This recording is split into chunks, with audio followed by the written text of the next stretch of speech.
Hi guys, it is April 1st. Happy April Fool's Day.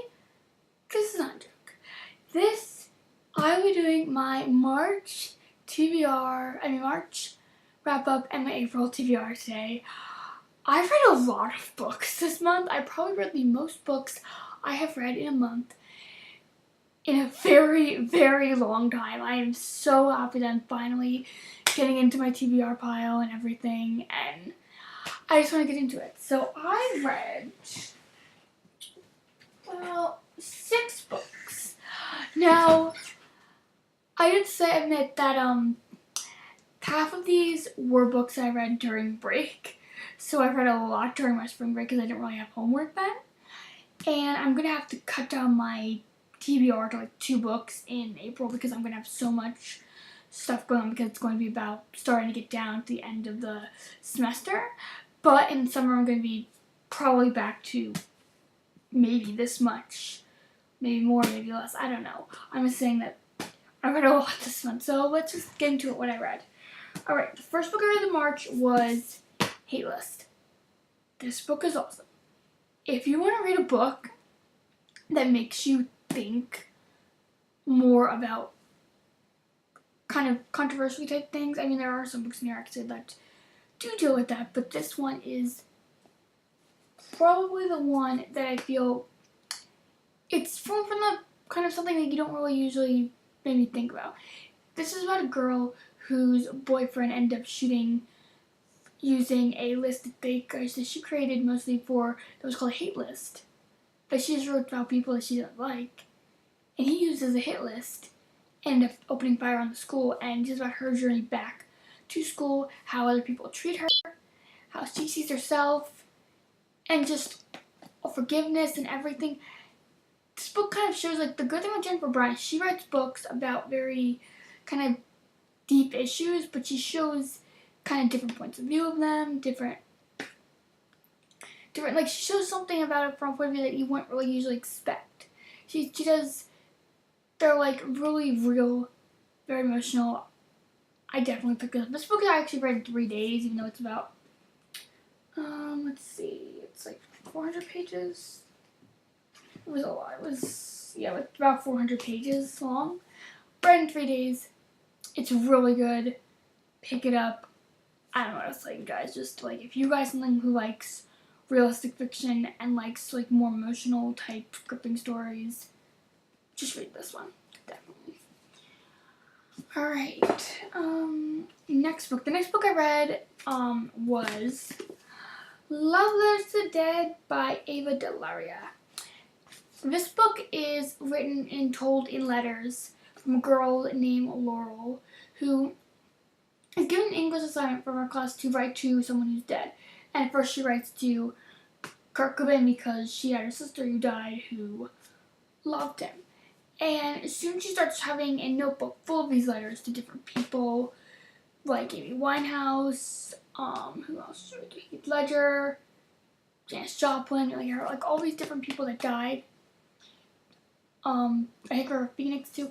A lot of different people. She writes them about just her life and what's happening in her life and dealing with her sister's death and like going to this new school and everything. And this book is a very emotionally gripping book. I really liked about this book was that, it was like the choices that the author made about the letters that who she wrote to. I thought that was really unique how she connected the different people to something in Laurel's life or May's life or something, or just the world around her and everything that was going on. And I really liked how it would talk about more than one person. When you do get into side Laurel's life, you also get to meet her friends. You get to talk about like her boyfriends, or like how her boyfriend deals with certain things, how her dad deals with certain things. I mean, it's not told for their point of view, but it's still really emotionally gripping, very well written, and just overall, just like I think I would give it like 4 out of 5. I think I give it like 4 out of 5 stars, 5 out of 5 stars. Not exactly sure. I have to go on my Goodreads and see if I rated this or not, but definitely check this out. I would really, really recommend it. Alright, yeah, remember the whole controversial issues, and remember I was talking about how I read a lot of sad books this month? Well, yeah, we're gonna get into those now. Me Before You by Jojo Moyes. I did do a whole review video of this book if you want to talk. So I'm not going to talk a lot about this book. So I will try to post my review video in the little info box below, so you can go check out that link to see if we talk about more about this book. But basically, this book it does talk about, some controversial subjects, which I don't want to get into because it's a little spoilery, but also it is a story that, like, honestly, when I was reading, I didn't really see it as a love story till the end. When I got to the end, I thought it was more of a love story thing, but I really just loved the relationship between Louisa and Will. And it's about a girl named Louisa who goes to work for a man who used to be this, ex-master of the universe. He used to be this guy who loved extreme sports and everything, and then he gets in an accident and he has to be in a wheelchair and can't really do things himself. So Lou Clark, she's his caretaker, and honestly, like I said, this book is supposed to be a romantic novel, but honestly, I just love the relationship of them. Like, even if they never dated, or like not dated, sorry, doesn't really exactly date. I don't want to give anything away, but like, let me say, even if they didn't really have technically that romantic type relationship near the end, in my opinion, if they just had a friendship, I would have been happily with that, because just I love their relationship with each other. And even though Will is kind of mean and crude to her at first, you do sort of, like, you start to see more his points of view, what he believes, what Lou believes, and it kind of does open up that kind of opinions and in your own life, because you're kind of thinking, do I agree with Lou's point of view? Do I agree with Lou's point of view? What would I do in this situation? Also, like, I don't want to get into too many spoilers. Like I said, go watch my Before You review if you really want to hear me talk more in depth about this book. But overall, it was a very, very good read, and I'm thinking about reading the sequel, but honestly, it ended so well and so good that I don't even know if I want to read the sequel, because I'm just not sure, because I kind of just love the way this book ended so well. It's like, I don't want it to be not ruined by a sequel, but like, I don't really need anything else, it feels like. Or maybe I do, I don't know. I might pick it up, might not. I'm not sure. No. But yes, definitely about it. So, a lot of good books. Alright, the next book I read was Lucy Christopher's Stolen. This is a pretty short read. It's really not that big. And it's about a girl who ends up getting Stockholm Syndrome after she's kidnapped and taken to this Australian wilderness type area where it's very barren. And I like this book. I kind of feel bad for saying it, though. For me personally, it was a tiny bit boring at times. Like, I didn't really get into the book until near the end, when after it's very at the very end. Like, I don't want to get too much spoilers, but I didn't really get into it much till the end. I mean, it isn't a badly written or anything. It just felt like very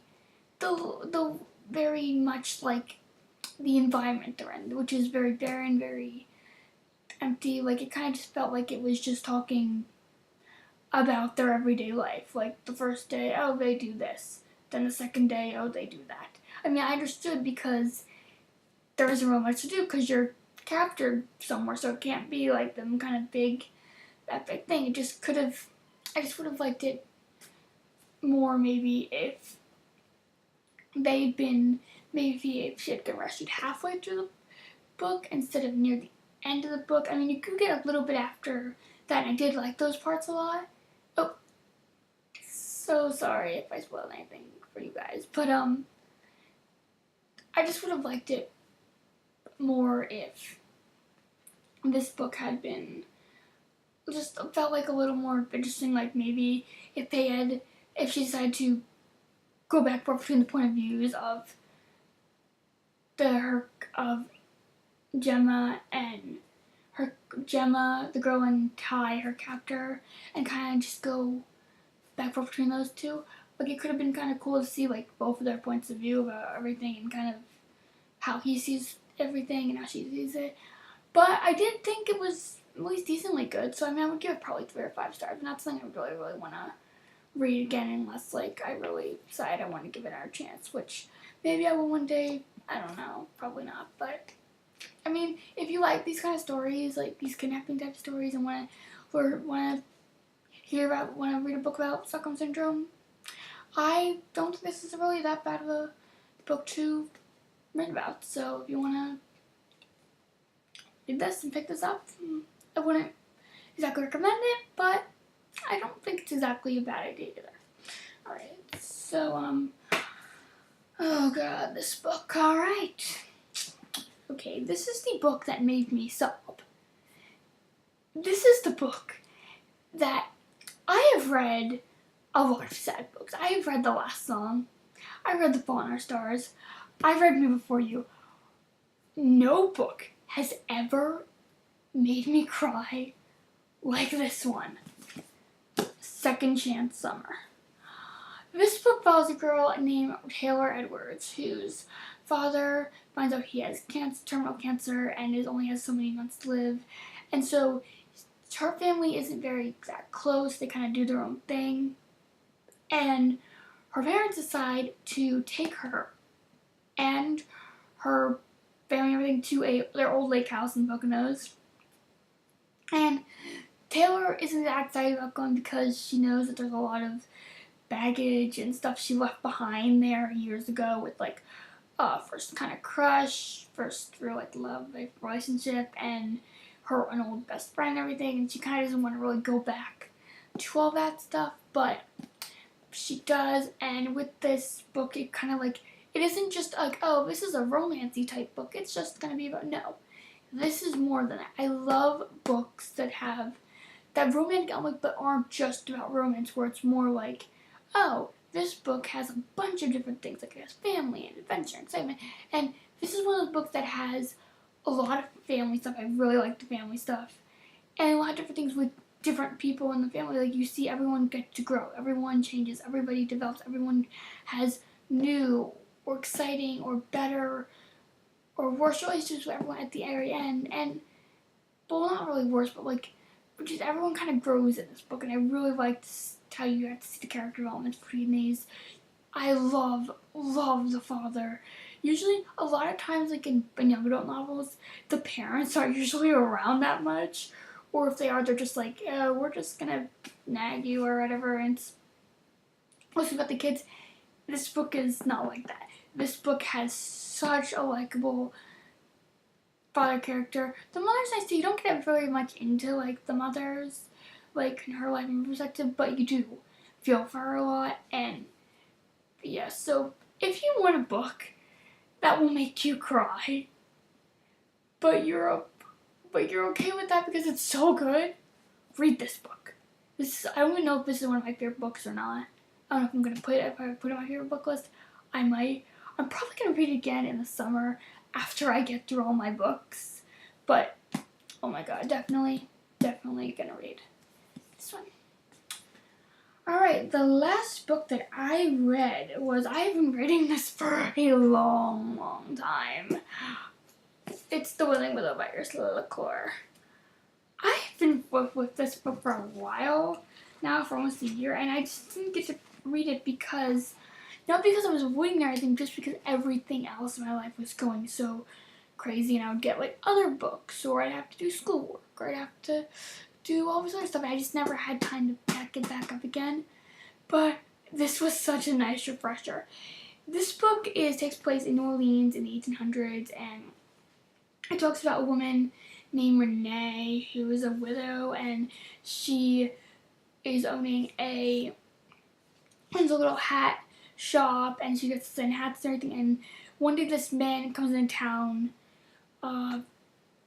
whose name is William, and he starts to find out about they decided to start finding out about these men who are apparently stalking some of the women in the town and embezzlement, And it has a lot of mystery in it.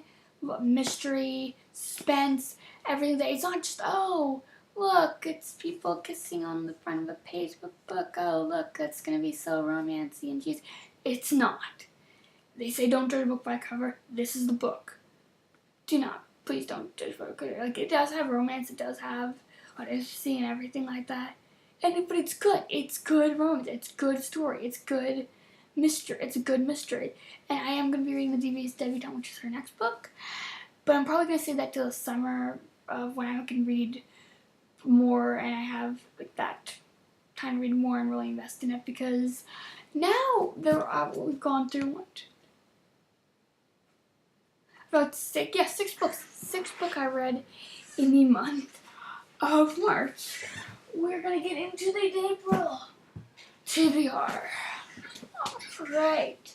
I only picked 2 books for my April TBR because I really just am not going to have that much time to read this month, I don't think, because of all the projects, all the assignments I'm going to have to do.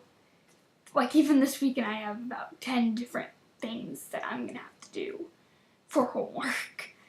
And yeah, it is not going to be very fun for me. But yeah, so I just picked 2 books. One of the books I'd already started reading, and the other book I was kind of just trying. I couldn't decide if I wanted to read the fantasy or realistic fiction, and I wanted something shorter too. So I found the perfect balance of that, which I will get to in a second. But first, the book that I'm already starting to read, which is To All the Boys I Loved Before. This book is pretty good so far.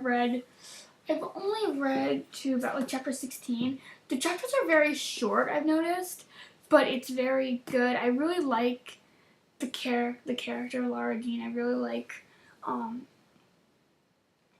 the story so far and everything. I think it's really cute. It's really nice, cute contemporary book, and it's not like one of those, oh, this is a cheesy bad contemporary book. No, this is very cute. I like it so far.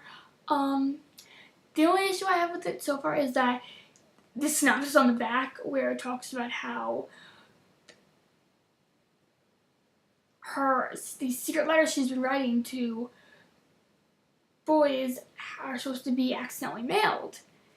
That has not happened yet in this book, nor have we really seen the writing part yet that much. I have not gone to that much yet. Now, maybe it's because I'm at the beginning, or like not kind of near the beginning of the book or whatever, so it's not too bad, but it just feels like kind of, I always hate when the back of books, when the synopsis of books, they tell you something about the book that you're not going to find out until halfway through the book, because I really like my synopsis kind of just tell me, this is what happens in the book at the beginning, this is what's going to happen, that's it. Like, I don't like books that give you too much away in the synopsis, and I'm kind of hoping this one doesn't. I'm probably going to get there. I know in like 2 chapters I'm going to be, oh, there it is. But yeah, so this book is pretty good so far. Maybe I'll do a review book for it, but I know I'm going to have it I'm going to be definitely finishing it in April, so yay. Alright, next book. I got this in Christmas. I have not read it since then, but it is The Rest of Us Live Here by Patrick Ness. This book seemed like the perfect book to read, because when we write this in, because it has that mixture. It has that realistic fiction mixture plus that fantasy mixture that I really want to get into more of. And so it's about these kids who are not the chosen ones. They're just like the ones we're dealing with, going to gates to prom, all that other stuff. Like, they're not those people that are going off fighting monsters or anything like that. But what happens is, in this novel, the problems that the kids are having who are the chosen ones kind of start to mix, I think, with the other indie kids, like the people who are just there that like aren't the chosen ones. It's like extras in a fantasy film, or like the other people at Camp Half-Blood, or the other people at Hogwarts that weren't really getting to do as much, except for maybe like when they got to do the last battle Hogwarts and everything like that, because everybody was in that basically. But anyway, yeah, this novel seems pretty good, and I am looking forward to reading that. I heard a lot of good things about Patrick Ness. I hoping they live up, his writing lives up to those good things, and I will. Maybe I'll do a review on this book. Maybe I won't. I'm not really sure exactly what I'm going to do. What book I'm going to do a review on next month. If I might just go back and do something else, or like another book that I've read before that I wanted to talk about. But yeah, definitely I'm actually really excited to read this. I'm hoping it was up to the hype, and I will tell you guys about that when I do read it. Alright guys, that is it for this video. I will try to start doing, I'm going to try to start maybe doing this on the tags. I haven't been tagged in anything, but I might just tag myself into it in some of the stuff, because a lot of people have been doing the Hamilton book tag. I really liked those videos for that one. Some of the books that you don't like, those books, I can think of a lot of stuff that I can talk about with that. So I wanted to just say thank you guys. I will be hopefully doing another video next week, and I will see you guys soon. Bye. Please like and subscribe.